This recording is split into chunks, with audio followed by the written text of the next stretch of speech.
Hello दोस्तों, हमारे YouTube channel ज्ञानवर्धक जीवी में आपका बहुत बहुत स्वागत है। आज हम बात करने वाले हैं कोहिनूर डायमंड के बारे में। तो सबसे पहले हम इसके इतिहास की बात करते हैं कि इसका ओरिजिन कहाँ पे था। इसका इतिहास लगभग 700 वर्षों का है। बात मेडाइवल टाइम्स यानी मध्यकालीन युग का है दोस्तों, जब ये सर्वप्रथम काकतीय राजवंश के स्वामित्व में था। काकतीय राजवंश का शासन आज का मेनली तेलंगाना या आंध्र प्रदेश के राज्य में था। उस समय ये दुनिया का सबसे बड़ा डायमंड था, जो कि 739 कैरेट संतु इसे 1852 ईस्वी में यूरोपियन ने अपने अनुसार इसे रिकट कर दिया, जिससे अब ये मात्र 105.6 कैरेट का ही रह गया। दोस्तों, जैसा कि मैंने आपको बताया, ये सर्वप्रथम काकतीय वंश के स्वामित्व में था, परंतु 1310 ईस्वी में जब खिलजी शासकों ने वारंगल पर आक्रमण किया तो ये उनके पास चला गया।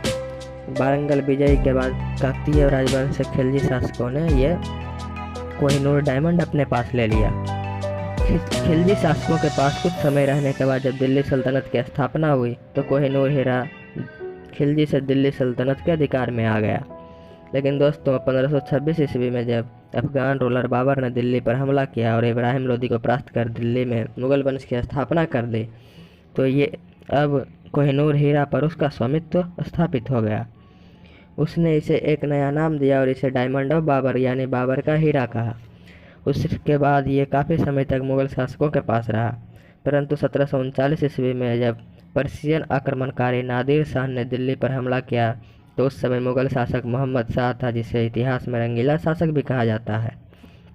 नादिर शाह ने 1739 में कोहिनूर मोहम्मद शाह से छीन कर ईरान लेकर चला गया और इसे एक अलग नाम दिया, जो कि पहले डायमंड ऑफ बाबर यानी बाबर के हीरा के नाम से जाना जाता था। उसे नादिर शाह ने Kohinoor the mountain of light का नाम दिया।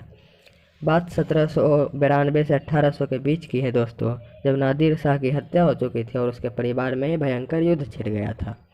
नादिर शाह का एक ग्रैंडसन था जिसका नाम शाह शुजा था।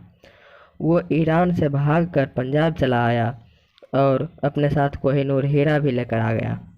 उस समय पंजाब में महाराजा रंजीत सिंह का शासन था, तो रंजीत सिंह ने शाह शुजा की मदद की है और 1800 ईस्वी में शाह शुजा ने उस मदद के बदले कोहिनूर हीरा महाराजा रंजीत सिंह को भेंट कर दिया, जो कि उनके पास लगभग 3 दशक तक रहा। परंतु 1849 ईस्वी में द्वितीय एंग्लो सिख युद्ध हुआ और फाइनली कोहिनूर डायमंड ब्रिटिश के हाथ लग गई। लॉर्ड डलहौजी के नेतृत्व में हीरे को 1850 ईस्वी में ब्रिटेन भेज दिया गया। और अगर हम बात इसकी करेंट लोकेशन की करें तो यह हीरा महारानी एलिजाबेथ के मुकुट में लगा दिया गया, जो कि टावर ऑफ लंदन में क्राउन ज्वेलर्स कलेक्शन का हिस्सा है। जैसा कि आप लोग जानते हैं कि हाल ही में ब्रिटिश महारानी एलिजाबेथ द्वितीय का निधन हो गया है, जिसके चलते यह अभी स्पष्ट नहीं है कि नए राजा किंग चार्ल्स तृतीय अपनी राज तिलक पर ये मुकुट पहनेंगे या नहीं।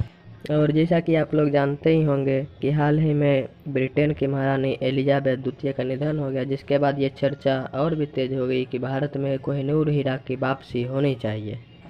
लेकिन आप में से बहुत कम लोग ये बात जानते होंगे कि इस कोहिनूर हीरे पे भारत और पाकिस्तान भी इस पे अपना क्लेम करते हैं। पाकिस्तान भी इस हीरे को अपना बताते हैं, परंतु ब्रिटेन इस पर कभी भी कोई इंटरेस्ट नहीं दिखाया है। हालांकि जब एक बार ब्रिटेन के पूर्व प्रधानमंत्री डेविड कैमरॉन से पूछा गया कि क्या आप ये रिटर्न करेंगे, तो उन्होंने कहा था कि मैं रिटर्न इज़म में बिलीव नहीं करता। और तो क्या दोस्तों, आपको क्या लगता है कि कोहिनूर हीरा भारत में आना चाहिए या नहीं आना चाहिए, और पाकिस्तान का क्लेम कहाँ तक सही है? इस पर कमेंट बॉक्स में अपना राय अवश्य दें। धन्यवाद।